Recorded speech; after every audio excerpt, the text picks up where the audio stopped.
Hello and welcome to Tantrum House Studio Awesome. I'm Ryan. And I'm Katie, and in this review video, we're going to talk about Hegemony, the Extended Edition, and some of the surprising moments that I have learned about the world that we live in.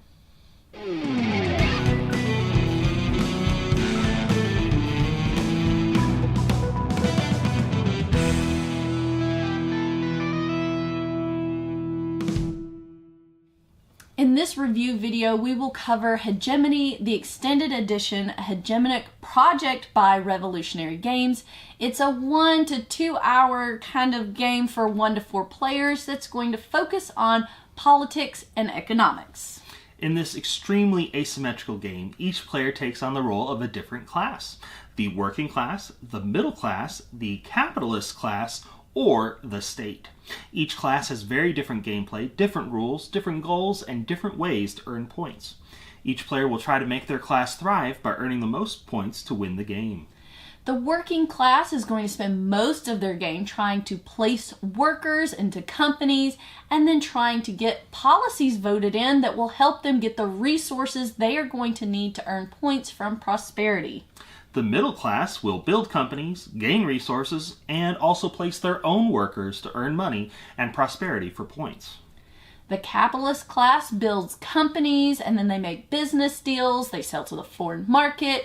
All of this they use to turn their revenue into capital so that they can gain points. The state tries to strike a balance of helping different classes and setting policies to gain points.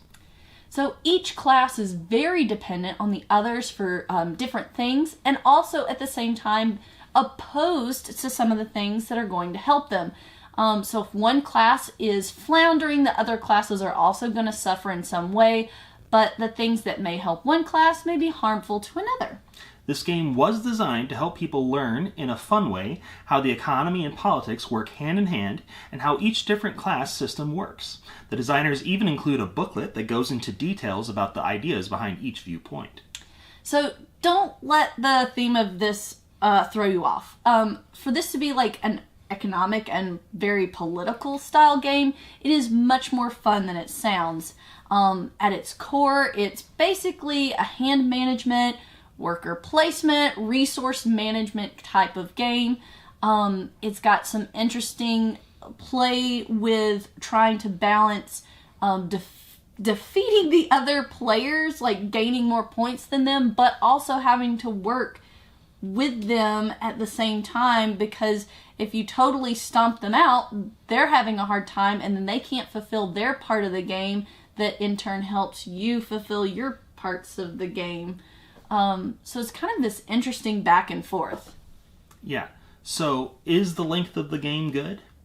The time per person is actually not too bad. If everybody knows their role, you can play those. There's 5 rounds of play with 5 turns each in each round, and it can go by pretty fast. But again, everybody has to know their role and a little bit of how it interacts with the other roles. Yeah, and we did mention that this is a 1 to 4 player game, so that 1 player or even 2 players playing a 4 player game can use an automated play that's available. But it'll give you that full game feel, because you can play 2 players and just play 2 classes, but I would say it feels very clunky. There's a deck of cards that you're going to use that's going to determine the plays for the other classes, but I found it to be very time consuming. And really, I think for the best playing of this, you should just play with the number of people that you want classes in play. So if you want all 4 classes to be in play, play with 4 people if you can. Otherwise, you're basically running the whole other class. You're just not making the decisions. Yeah. With the automata, the AI for the other classes, there is both a simple and an advanced version. And the advanced tells you every little bit about, like, if this, then this, they will do these things under these conditions. And the simple does it simplified, but even then, you are going down a checklist of, okay, is this the situation? No. Okay, I'm going down to the next one. Is that the case? No. Okay, I'm going down to the next. Can they do this action? They can't. Can they do this action? So it can just be a little bit of a grind. It is nice that you don't have to think about, like, what would I do if I was the situation? You just look and read the cards until you figure out what is the actual thing that it's going to do. But it might be better implemented if this was like an app, a computer game where it does it for you. Yeah. It can be a little time consuming. Yeah, and really it is. It can actually take longer to do an AI turn than it does to take your own turn. Yeah, this is one of the most asymmetrical games I've ever played. I think that the kind of things this brings to the general genre of worker placement, hand management games is it's very asymmetrical. It's very much a simulation. I would agree with that. Very simulation-like. You get very into political science, political economy, and it is designed by experts in those fields. They've at least conferred with some experts, and I believe the designer himself has some credentials in that area. And then that whole booklet, which is telling you about how this all goes together and works in the real world.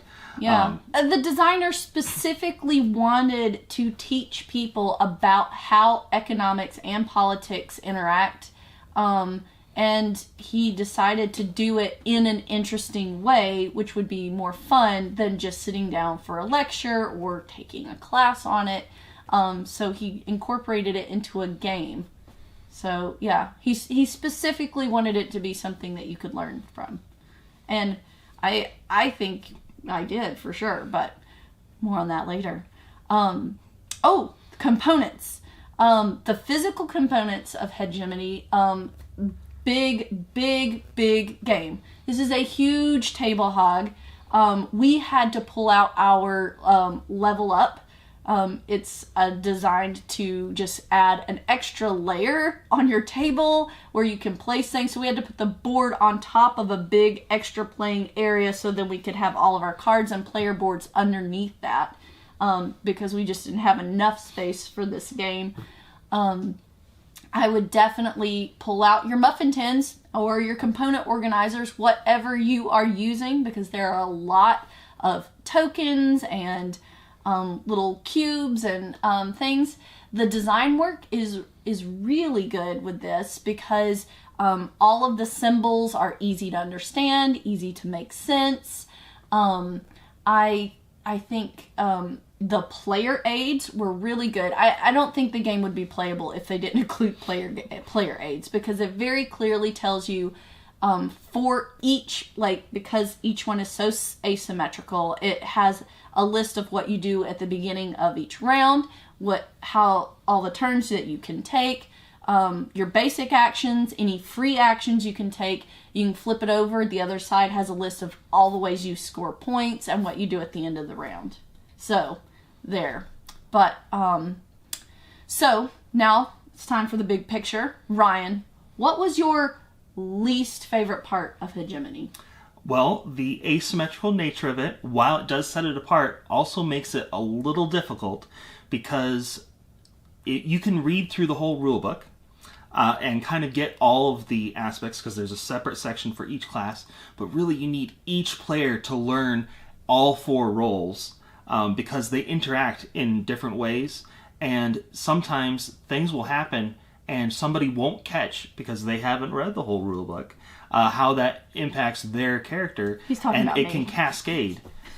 So especially the state, they're collecting 3 or 4 different types of taxes from different players, and if one player doesn't understand how the taxes work, the state's going to be crippled, shortchanged on what they're collecting. And then I think there was one issue with the population track where there's one part of the rulebook, it might be elsewhere, but there's only one part where it differentiates between the number of workers and the actual population beneath, and we had been playing it wrong, where we were playing the population was the number of workers and not the group below, which is a much lower number. So there's a track here of how many workers you have out, and then it corresponds to your population being like 3 14 worker, or 4 population would be anywhere from 12 to 14 workers. There was a little bit of confusion on that the first time we played. Yeah. So I think my least favorite part is just it's a lot, and you need everybody to have mastery over the whole game, really, in order to play it the way it ought to be, and kind of, cut down on time as you're going through the rounds, figuring like, okay, so it's the production phase. How does that affect you? What do you do during that? So that's my least favorite part. What was your least favorite part? I think my least favorite part, oh my goodness, huge surprise, is taxes. I never played the state. I should say that. I didn't play the state. So I played the other classes, though, and paying taxes was just brutal. And for me, not so much the actual just like giving money over to the state, but having to figure out on a tax table what were what 2 taxes you had to pay, how much they were, and it was based on what policies are in play. So you're having to constantly refer back to the board and then do math. Yeah. Reference which column and row of a table, and then find that amount, and then multiply it by something else. Exactly. So there was a lot of bookkeeping. I guess that's what I should say, is there's a lot of bookkeeping in this game. If that's not your thing, maybe this is a game to avoid. If you enjoy that sort of thing, definitely look into this, because that is in this game a lot. So Needs an app. Yeah, needs an app. Maybe an app.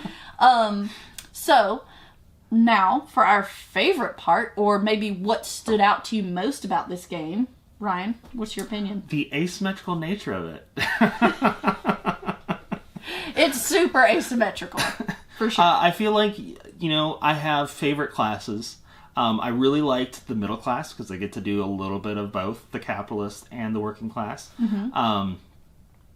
And just knowing, okay, this is what this class needs. I don't need that at all, in the working class versus capitalist class, and you can really try to push your own agenda. So I feel like because it is asymmetrical, you have a little bit more strength in when you get things accomplished in setting your policies and that sort of thing. So again, the asymmetrical nature of it. That is the pervasive feel of this game, is the fact that it's just so different. So what about you? What do you like most about Hegemony? I think with this, I'm going to go back to the asymmetrical thing. Because each class is so different, I feel like I could play this game 4 different times and it feel completely different, but sort of already know what's going on. Like that appeals to me.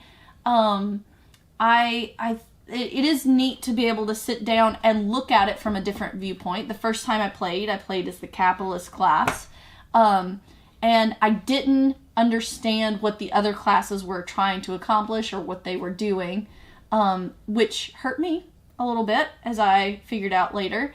But sitting down then as the middle class after that, having sort of knowing how the game worked and then realizing what the capitalists were going to need. It was interesting that it was a different feel to the game. I had slightly different rules, slightly different setup, very different gameplay. But I thought that was interesting that you can play in any of these 4 roles and everybody has a really different experience in the game. Yeah, and then with the replayability, in this extended edition, there's also I believe it's Crisis and Control expansion, which adds those automated AI players. So you can play any number of players. You can play by yourself. And then there's also some different events for the state, and also hidden agendas where you try to earn additional points by accomplishing different things. So it adds a number of just mini expansions, which make it pretty interesting and add to the playability of it. There's also a historical events expansion that we played with a little bit, where you reveal an event card before you start the round as you kind of progress through the ages of the country. And it applies effects and might hurt you, remove some of your working class people. Oh yeah, because they're taken off to World War One. Yeah, World War we II. hit World War One, and we lost some of our workers, not surprisingly, and like suddenly there were policies put into place that nobody had voted for. You know, that sort of thing. So there can definitely be a lot more replayability with all those little mini expansions. Yeah, and with this game too, we should say with the voting for policies is a huge part of this game. Neither of us really touched on that a whole lot, but the policies make a huge difference in, surprise, surprise, how many taxes you need to pay, how much goods cost, how much you can sell things for at the foreign market, how much wages are. All those types of things are adjusted and are controlled by what the voting is in the policy section. And that is influenced by voting cubes. You get to add cubes to a bag of your color, and then you make a choice with each vote on policy, whether you're going to be voting for or against it. And then you draw 5 cubes out of the bag, put them down, and you look at whether the vote's going to go through or not. There are also ways to add extra cubes to that after the fact to try to apply political pressure and whatnot. But that is a huge part of this game, and that's a huge part of whether you're actually getting to accomplish the things you need to with your class. So, and to answer our question, some of the surprising things I've learned, and because this is a learning game, and I did learn this, I was very surprised at how playing the game as each of the different players, I really found that oh yeah, it does make sense that the policies that this class is voting for, affects these things. It helps them, but it might hurt somebody else. But they're dependent. Every part is codependent, and you can't just have a policy that works super well for one class. Because it will be hurting something else. Yeah. And then the state has a complete personality change with what policies they want enacted every round. Yes. So that's supposed to simulate having, a change of presidency or things like that. But I was just interesting for me to learn about our real world political and economic situation by playing this game, which is exactly what the designer was going for. So well done. That was for you. Yes, it did work. Realizing everything having to play hand in hand was probably my biggest takeaway from playing this game. So if Hegemony sounds interesting to you, or if you're looking to learn more about economics or politics and how they work together, or even if you teach one of these, somebody who teaches this would be a fun thing to learn at the high school level in a politics style class. Please check out Hegemony, the extended edition. We have enjoyed playing it, and I at least have learned a lot. Ryan says he knew most everything. I knew all of it. He paid attention better in school than I did. We'll see you later.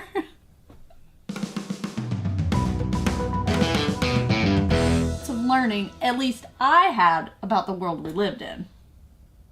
I should say live in. Not live. You want to say it over? We used to live in it. We don't live in this more. Now we're on Alpha Centauri. And I'm Katie, and It's okay. I was like, and I'm Ryan. With my eyes closed, weird. So, hello, and what? Okay, get past the first sentence. Going to talk about Hegemony, the extended edition.